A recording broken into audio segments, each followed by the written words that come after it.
Здравейте, приятели! Реших да излеза малко от болницата, защото ми омръзна стерилната обстановка на уебинарите, които правиме с всички сме с униформи и всички сме с много строги лица и реших да дойда направо на гости у вас. И това, което искам е да ви разкажа за някои интересни теми. Те всъщност до края на годината ще бъдат 4 и надявам се наистина да събудат вашето любопитство и да бъде интересно за вас. Направих го така, че все едно съм ви на гости, затова си взех и моите най-ценни за мен предмети, които са в ръцете ми. Все едно съм дошъл и съм седнал във вашия хол. И така, направо преди да започна към темите, да ви кажа, че тия теми са провокативни, те не са лесни. Те са за хора, които са чели. Те са за хора, които се интересуват и които мислят. За хора, които се интересуват какво е бялото течение или какво е провоактивна, има TikTok. А тези, които искат да бъдат с мен на гости и да говорим по сериозни неща, заповядайте в следните теми. Първата тема е нещо, което ме интересува от много отдавна, но вече имаме разработена стратегия към нея и тя е какво е човешкото стареене. И не само това какво е човешкото стареене на репродуктивната система, но и какво е човешкото стареене като тяло, като смисъл и как може да го забавим така, че живота да продължи. Знаете, че в YouTube сигурно има много такива теми, но ние ще ви предложим наша концепция. Съвършенно интересна, съвършенно нова и, повярвайте ми, работеща.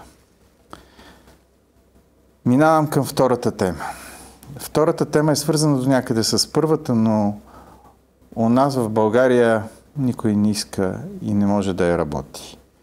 Това е темата за менопаузата и за прехода от репродуктивната възраст към по-напредналата възраст, да кажем.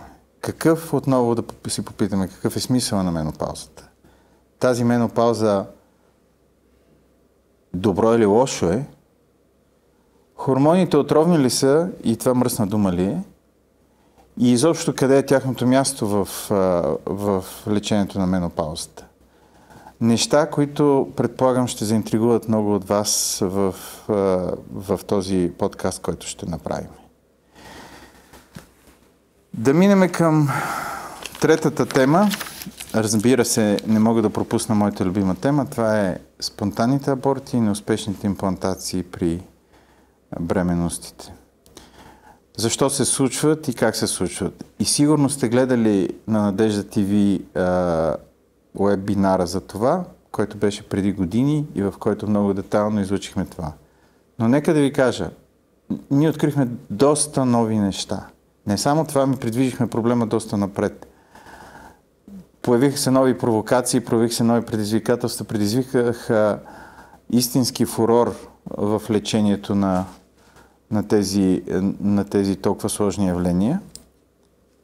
И мисля, че ще ви бъде интересно да ви разкажа точно тях, новите неща. И четвъртият, преди да загасите и да кажете това не се отнася за мен, се отнася за рака и раково болните пациенти. Защо толкова ми да вълнува тази тема? Защото за мен ракът не е присъда и винаги съм го казвал. А в последната една година ние за това един човек, който е с заболяване онкологично, да се чувства нормален, щастлив и пълноценен човек, направихме много. И точно за това искам да ви говоря. Този подкаст ще е за хората, които имат близки с подобни заболявания. Той ще е за тези, които един ден ще се срещнат с тази диагноза без да очакват дори.